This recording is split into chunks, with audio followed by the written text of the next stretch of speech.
Next is comparing angles without super imposition. अभी तक हमने सुपर इम्पोज करके एंगल्स को कंपेयर किया पिछले क्वेश्चन में। अगर हम इन्हें सुपर इम्पोज ना करें तो हम किस तरह से एंगल को कंपेयर कर सकते हैं। तो यहाँ पर आप देख रहे हो कि दो क्रेन्स हैं और they are opening their mouth wide open. हमें पता लगाना है कि किसके माउथ से ज़्यादा बड़ा एंगल बनता है। तो सबसे पहले एंगल्स ड्रॉ कर लेते हैं। तो suppose these are the angles here, हमने दो साइड्स ड्रॉ कर दी हैं। इसी तरह से जो दूसरा क्रेन है, हमें पता लगाना है कि इनमें से विच एंगल इज बिगर। तो देखो हम सर्कल से, सर्कल कैसा जो ट्रांसपेरेंट हो, जिसमें आपको नीचे की लाइन दिखाई दे, तो सर्कल से कवर करके इन एंगल्स को हम आइडिया ले सकते हैं कि which angle is bigger and smaller. जैसे कि यहाँ आप देख रहे हो कि ये एक एंगल को एक ट्रांसपेरेंट पेपर के सर्कल से कवर कर लिया है, तो which you can see through, आपको दिख रहा है कि एंगल कहाँ पर है। ऐसा एक ट्रांसपेरेंट है हमें सर्कल चाहिए। देखो ये अगर एक एंगल बन रहा है और उसको हम एक ट्रांसपेरेंट सर्कल से इस तरह से कवर कर सकते हैं, तो हमें क्लियरली पता चल जाता है कि सर्कल का कितना पार्ट उस एंगल से कवर हो रहा है। तो हम उस सर्कल पर मार्क कर देंगे, इधर और इधर। और इसी तरह से हम अगर दूसरा एंगल यहाँ पर लें which is having a line this one and this one, तो अब आपको पता चल गया है कि ये यहाँ पर दूसरा पॉइंट, दूसरा एंगल बन रहा है। तो जहाँ सर्कल का ज़्यादा पोर्शन कवर हो रहा है वहाँ पर एंगल ज़्यादा बड़ा है। तो इस तरह से आप ट्रांसपेरेंट सर्कल यूज़ करके भी ये कर सकते हो। क्रेन्स के माउथ हैं और इनको हम इस तरह से वर्टेक्स पर सर्कल को सेंटर करके अगर हम ड्रॉ करें तो बी पॉइंट पर हमारा सेंटर होगा, यहाँ पर वर्टेक्स है, तो सर्कल का इतना पोर्शन यहाँ पर कवर हो रहा है। तो ट्रांसपेरेंट सर्कल से आपको और इजी हो जाता है। एंड यहाँ पर अगर हम इस एक्स को वर्टेक्स मान करके सर्कल ड्रॉ करें, सेंटर मान के ड्रॉ करें, तो ये इस तरह से आप देख सकते हो। तो अब आप देख सकते हो कि कहाँ पर सर्कल का ज़्यादा पोर्शन कवर हो रहा है, वो एंगल बिगर होगा। तो यहाँ पर ये ए बी सी था and this one was X Y Y X Z. तो अब यहाँ पर अगर हम कंपेयर करेंगे तो angle A B C is greater than angle Y X Z, जो आप ट्रांसपेरेंट सर्कल से कंपेयर करके देख सकते हैं। Can we use this to find out if this angle is greater than और इक्वल टू और स्मॉलर। तो अगर जो सर्कल के पॉइंट्स एक ही आते हैं दोनों एंगल को कवर करने से, तो एंगल इक्वल हो जाएंगे। और अगर उनमें डिफरेंस आता है तो आप देख ही सकते हो, इजीली आप कंपेयर कर सकते हो कि जहाँ पर ज़्यादा एरिया कवर हो रहा है वहाँ पर आप ज़्यादा बड़ा एंगल बनाते हो। तो यहाँ पर आप देख रहे हो कि ये एक सर्कल है जिसमें ओ पॉइंट ए एक्स, इनको एक साथ रख दिया गया है, सुपर इम्पोजिशन किया गया है एक्चुअली एंगल्स का, और फिर उसके ऊपर सर्कल रखा गया है। तो बी पॉइंट यहाँ पर है, तो अगर ओ से बी के लिए एक लाइन ड्रॉ कर दी जाए तो आप देख सकते हो कि angle B O A is greater than angle Y O X. तो ये इस तरह से आप ट्रांसपेरेंट सर्कल से भी आइडिया लगा सकते हैं कि which angle is greater and smaller. Next है section 2.7 making rotating arms. Rotating arms straw से बना सकते हैं, पेपर स्ट्रॉ से। Take a cardboard and make an angle shaped slit as shown below. ये एक कार्डबोर्ड का पीस है, इसमें इस तरह से एक स्लिट काट दिया गया है जिससे कि आपने जो स्ट्रॉज के रोटेटिंग आर्म्स बनाए हैं वो आप इससे पास कर सको। अब आपके पास जो रोटेटिंग आर्म्स हैं आपको ये कार्डबोर्ड पीस से निकालने हैं और आपको ये देखना है कि कौन सा रोटेटिंग आर्म इसमें फिक्स होता है। अगर कोई रोटेटिंग आर्म इसमें फिक्स होता है तो that means that angle is equal, लेकिन अगर नहीं होता है तो वहाँ पर आप देख सकते हो कि एंगल छोटा है या बड़ा है। तो ये अगर कार्डबोर्ड है जिसमें स्लिट बना हुआ है और हमारे पास ये रोटेटिंग आर्म्स हैं, तो हम इसको 1 by 1 कंपेयर करेंगे। So first one is this, पहले इसको हम कंपेयर कर लेते हैं। और ये एंगल यहाँ पर अगर हम देखें तो ये इस तरह से यहाँ पर एंगल बन रहा है। अब इस एंगल को हम कार्डबोर्ड के स्लिट से पास कर पाएंगे या नहीं, तो अगर हम ये कार्डबोर्ड के स्लिट पर इस एंगल को एज इट इज़ प्लेस करते हैं तो ये इसमें इस तरह से फिक्स हो जाता है। इसका मीनिंग है कि यस, ये जो एंगल बना है रोटेटिंग आर्म्स का, ये कार्डबोर्ड के एंगल के ही इक्वल है, तो ये इसमें पास हो जाएगा। नेक्स्ट है ये सेकंड वाला आर्म हम लेते हैं जो कि एक वाइड एंगल है। अब ये जो एंगल बन रहा है वो इस तरह से बन रहा है, तो आप यहाँ पर देख करके ही आइडिया लगा सकते हो कि यहाँ पर ये ओपनिंग ज़्यादा है जबकि कार्डबोर्ड के स्लिट तो फिक्स हैं। अगर आप एक आर्म इस साइड में इम्पोज करते हो तो दूसरा आर्म बाहर की तरफ जाएगा, यानी कि जो आपने रोटेटिंग आर्म बनाया है उसका एंगल कार्डबोर्ड स्लिट से ग्रेटर है। नेक्स्ट है ये वाला रोटेटिंग आर्म लेते हैं, तो इसमें एंगल साइड्स इस तरह से एंगल बन रहा है, तो अगेन हम एक साइड को कार्डबोर्ड के एक स्लिट पर इम्पोज करेंगे, तो ये अंदर की तरफ साइड आ रही है। दैट मीन्स इस रोटेटिंग आर्म में जो एंगल बना है वो कार्डबोर्ड के स्लिट से स्मॉलर है। और इसी तरह से ये लास्ट, ये आप देख कर के ये आइडिया लगा सकते हो कि this is a bigger angle. Now angle का जो साइज होता है, तो let's say we shorten there sides, हम इसके साइड्स को छोटा कर देते हैं, तो ये इस तरह से हो गया। लेकिन क्या एंगल में कोई भी डिफरेंस आएगा यहाँ पर? तो आप अगर ये हमारा, इसे हम ब्लैक कलर से शो कर लें और अब सुपर इम्पोज करके देखें ब्लैक को रेड पर, ब्लैक जिसमें कि हमने आर्म्स को कट कर दिया है, स्मॉलर साइड्स हैं इसके, और रेड जिसके कि लार्जर साइड्स थे, अगर हम इन्हें इम्पोज करें तो आप देखोगे कि साइड्स की लेंथ भले ही कम होगी लेकिन एंगल वही होगा। तो साइड्स को कट करने से या एनहेंस करने से एंगल पर कोई भी डिफरेंस नहीं हो आता है। जैसे कि अगर आपने ये एक एंगल ड्रॉ किया है सपोज, तो अब अगर आप इसके साइड्स को यहाँ से इंक्रीज कर दो तो इससे जो पिछला यहाँ पर पोर्शन सर्कल का कवर हो रहा है उस पर तो कोई डिफरेंस नहीं आएगा। तो इसीलिए साइड्स को कम या ज़्यादा करने से एंगल पर कोई डिफरेंस नहीं आता है। हाँ, लेकिन अगर आप इस साइड को अंदर की तरफ बेंड कर दोगे तो एंगल कम या ज़्यादा होगा, लेकिन सिर्फ साइड्स को लॉन्गर करने से या उसकी लेंथ कट करने से उस पर कोई डिफरेंस नहीं आएगा। नेक्स्ट है 2.8 section, special types of angle. अभी हमने एंगल्स देखे कि कुछ एंगल्स हैं जो वाइड ओपन हैं, कुछ एंगल्स हैं जो बहुत छोटे एंगल हैं, तो इन एंगल्स के डिफरेंट नेम्स होते हैं। तो आप देखो कि एक एंगल जो स्ट्रेट लाइन से बनता है उसे हम स्ट्रेट एंगल कहते हैं। ये एक स्ट्रेट लाइन है और ये स्ट्रेट लाइन पर अगर हम इस तरह से एक लाइन ड्रॉ कर दें तो अब इस लाइन ने स्ट्रेट एंगल को 2 पोर्शंस में कट कर दिया है। ये एक पोर्शन हो जाएगा, one angle is this one and one angle is this one. तो जब आपके पास एक स्ट्रेट लाइन है और उस पर आप कोई इस तरह से लाइन ड्रॉ करते हो तो वो स्ट्रेट लाइन को 2 पोर्शंस में डिवाइड कर देती है। तो एक एंगल इसका ये हो गया, पार्ट 1 हमने अलग कर लिया और पार्ट 2 ये हो जाएगा। तो इनको एक साथ रखने से आप स्ट्रेट एंगल बना सकते हो। क्वेश्चन है, is it possible to draw OC such that the 2 angles are equal to each other? अभी आपने स्ट्रेट एंगल में देखा कि अगर एक स्ट्रेट लाइन AOB है और उस पर इस तरह से C पॉइंट लेकर के एक लाइन ड्रॉ कर दी गई है विच इज OC, तो आपने देखा 2 एंगल्स बन जाते हैं। तो एक एंगल ये वाला is smaller angle and this one is bigger angle. तो क्या ये पॉसिबल है कि ये दोनों एंगल सेम हो जाएं?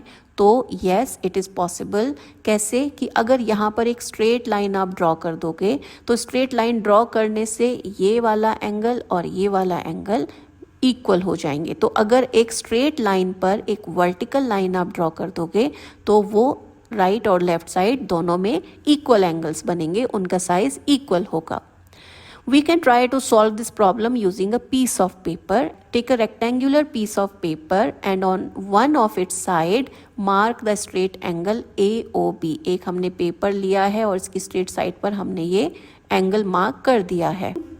By folding, try to get a line passing through O. अब अगर हम इसको यहाँ पर मिड से इस तरह वर्टेक्स से अगर हम इसे फोल्ड करें मिडिल पॉइंट से, तो आप देखोगे कि बीच में इस तरह से क्रीज बन जाएगा और A और B एक दूसरे को ओवरलैप कर लेंगे। तो अगर आप इस तरह से फोल्ड करते हो, इस पेपर को इस साइड ले जा कर के O पॉइंट पर फोल्ड कर देते हो so that this crease is super imposed on this crease, तो आपका पेपर इक्वल पोर्शंस में तो डिवाइड हो ही जाएगा, साथ ही साथ उसमें इक्वल एंगल्स में भी ये स्ट्रेट एंगल डिवाइड हो जाएगा। Let's say this is the paper, तो हम यहाँ पर ये वर्टेक्स मान लेते हैं और इस पर हम सेंटर से इस तरह से लाइन ड्रॉ कर देते हैं।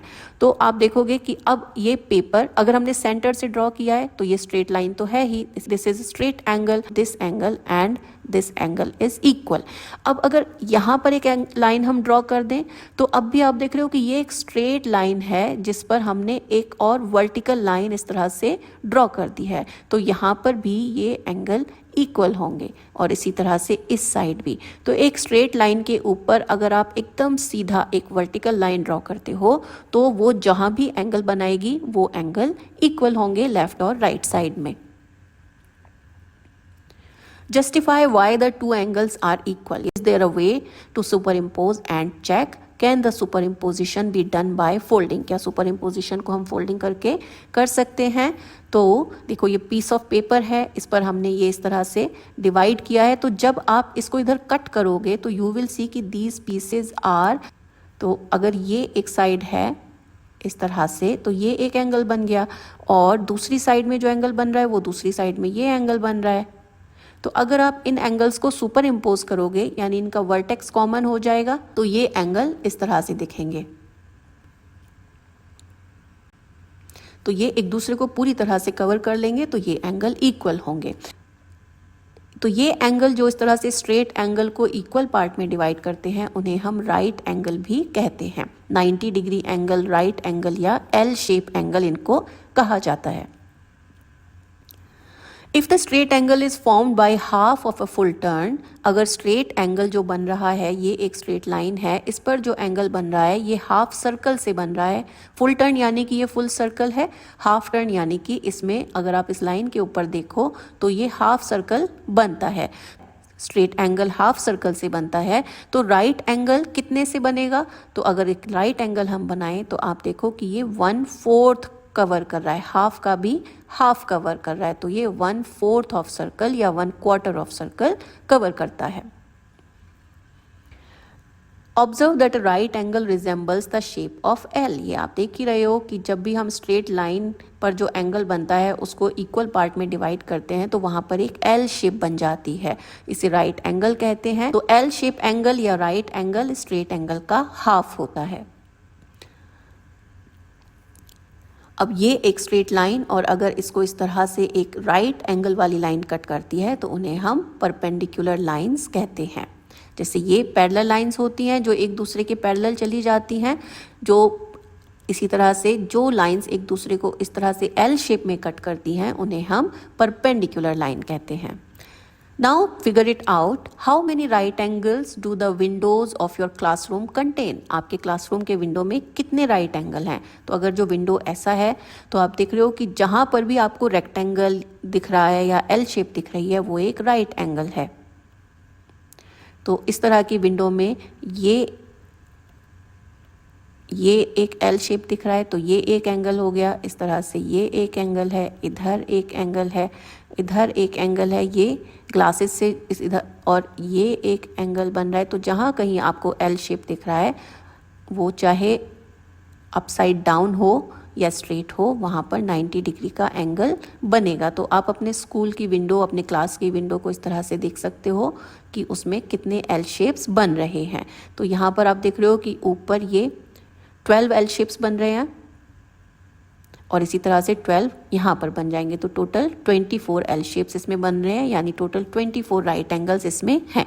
अगर जो विंडो इस तरह की है तो देखो कि ये एल शेप, यहाँ तो रेक्टेंगल बन रहा है तो इसमें all 4 corners are right angle, ये सब राइट एंगल हैं तो इसमें 4 हैं, इसी तरह से इसमें 4 हो जाएंगे, इसी तरह से इसमें 4 हो जाएंगे, तो 12 हो गए। और ऊपर क्योंकि शेप अलग है तो इसमें सिर्फ 2 राइट एंगल्स बन रहे हैं एक साइड में, तो ये 2, इधर 2 और नेक्स्ट भी 2। नेक्स्ट है join A to other grid points in the figure by straight line to get a straight angle. ये लाइन बनी हुई है ए बी, हमें इसी लाइन को एक्सटेंड करना है सो दैट कि एक स्ट्रेट एंगल बन जाए। स्ट्रेट एंगल बनता है स्ट्रेट लाइन से, और स्ट्रेट लाइन कब रहेगी? जब हम इसी को लेफ्ट साइड में एक्सटेंड कर देंगे। तो ये एक लाइन अगर हम आगे ऐड कर दें तो ये अब एक स्ट्रेट एंगल बन गया है क्योंकि ये हाफ सर्कल को कवर कर रहा है। इसी तरह से यहाँ पर ए बी है तो आप देखो कि ये स्लैंटिंग लाइन है, इसी को हम आगे डायरेक्शन में एक्सटेंड कर देंगे। तो ए वर्टेक्स अगर है तो उस पर जो एंगल बना ये भी हाफ सर्कल बनेगा। क्वेश्चन नंबर 3 है, now join A to other grid points in the figure by a straight line to get a right angle. पिछले क्वेश्चन में हमने स्ट्रेट लाइन ऐड की थी स्ट्रेट एंगल के लिए, इसमें हम स्ट्रेट लाइन ऐड करेंगे राइट एंगल के लिए। तो ए बी ये पॉइंट है। अब राइट एंगल कब बनता है? राइट एंगल बनता है जब एल शेप बनती है। तो ए पॉइंट पर हमें एल शेप बनाना है। तो एल शेप कैसे बनेगा? ये हम लाइन इधर ऐड कर देते हैं, तो अब आप देख रहे हो कि ये एल शेप बन गया है। इसी तरह से इस साइड में, अब ये स्लैंटिंग लाइन है, एकदम हॉरिजॉन्टल लाइन नहीं है, तो इस पर एल शेप कैसे बनेगा? एल शेप स्लैंटिंग लाइन से ही बनेगा। तो ये ए से इस तरफ ये राइट एंगल बन गया। आपको देखना है कि वहाँ पर एल शेप क्लियरली बननी चाहिए। Next question is, what are the different ways to doing it. अब इस तरह से हम और क्या कर सकते हैं कि ये राइट एंगल ही बने। तो देखो, एक तो आपने ऊपर की तरफ लाइन ऐड की है, लेकिन अगर आप इसमें नीचे की तरफ भी लाइन ऐड करोगे तो एक एल तो ये इस तरफ बन गया और एक एल ये इस तरफ बन गया। तो यहाँ पर ये 2L बन जाते हैं और दोनों साइड ये राइट एंगल बन जाता है। इसी तरह से ये साइड हमने ऐड की है, अब इसी तरह से हम इस साइड ऐड कर देंगे तो ये भी एल शेप बन जाएगा। Next is question number 4, get a slanting crease on the paper. एक पेपर लेना है, उस पर हमें स्लैंटिंग क्रीज बनानी है। Now try to get another crease that is perpendicular to the slanting crease. हमें जो स्लैंटिंग क्रीज बनाई है, ये अगर इस तरह से कोई क्रीज है तो हमें इस पर एक और स्लैंटिंग क्रीज बनानी है जो कि एल शेप बना दे, उसके परपेंडिकुलर हो जाए, या राइट एंगल। तो परपेंडिकुलर, एल शेप और राइट एंगल ये सब एक ही है। तो ए पार्ट है, how many right angles do you have now, justify why the angles are exactly right angles. तो देखो, हम एक पेपर लेते हैं, हम स्क्वायर पेपर ले लेते हैं और स्क्वायर पेपर में हम इसके कॉर्नर्स को मार्क कर देते हैं। तो हम इसमें इस तरह से ये स्लैंटिंग लाइंस ऐड करते हैं। अब स्लैंटिंग लाइंस जब हमने ऐड किए हैं तो आप देख रहे हो कि जो सेंटर पॉइंट है, जो इनका वर्टेक्स है, यहाँ पर अगर आप देखो तो ये एक एल शेप बन रहा है। इसी तरह से इस साइड भी एल शेप बन रहा है, ये एल शेप बन रहा है। इसी तरह से ये भी एक एल शेप बन रहा है। तो क्योंकि एल शेप बन रहा है, all 4 sides R L shape, तो ये राइट एंगल्स होंगे। या फिर आप इस तरह से कर सकते हो कि अगर आप एक सर्कल यहाँ पर ड्रॉ करोगे, तो हमने देखा था कि स्ट्रेट एंगल में हाफ सर्कल कवर होता है और राइट एंगल में 1/4 सर्कल कवर होता है। तो हर साइड में आप देखोगे कि 1/4 सर्कल कवर हो रहा है। As we see 4 L shapes at the center, that means there are 4 right angles. Next is, describe how you folded the paper so that any other person who does not know the process can simply follow your description to get the right angle. अगर आपको ये process किसी को बताना है जो इसी तरह से पेपर को फोल्ड करना चाहता है, तो आप स्टेप वाइज उसको किस तरह से बताओगे वो आपको डिस्क्राइब करना है। तो you can go like this, take a square paper, mark the corners as 1 2 3 4। So ये अगर हम पेपर लेते हैं तो इस पर हम कॉर्नर्स को मार्क कर देते हैं। Now match 1 and 3 corners. अब 1 और 3 कॉर्नर को मैच कर देंगे, that means this corner will be match to this side का कॉर्नर। इन कॉर्नर्स को मैच करेंगे और एक क्रीज हम फोल्ड कर देंगे। तो ये इस तरह से हमने 3 और 1 को मैच कर दिया है। तो ये 1 यहाँ पर है और 3 दोनों यहाँ पर हैं, ये 2 इधर है और ये 4 इधर है। तो ये हमने इम्पोज कर दिया है या मैच कर दिया है। उसके बाद में नाउ मैच कॉर्नर 2 and 4। अब 2 और 4 को भी हम फोल्ड कर देंगे। ये 1 3 और ये 2 and 4, यहाँ पर ये 2 4 हो गया है। तो इस तरह से हम इन्हें मैच कर देंगे। अब हम इस पेपर को ओपन कर लेंगे और जब हम पेपर को ओपन करते हैं तो हमें इस तरह से ये इसमें 4 L शेप्स दिख जाते हैं। तो दीज आर 4 L शेप्स। इधर एक हो गया, इधर एक हो गया, ये एक L शेप हो गया और 4th में भी L शेप हो गया। तो now we have 4 right angles at the centre. तो इस तरह से आप इस प्रोसेस को नोट डाउन कर सकते हो।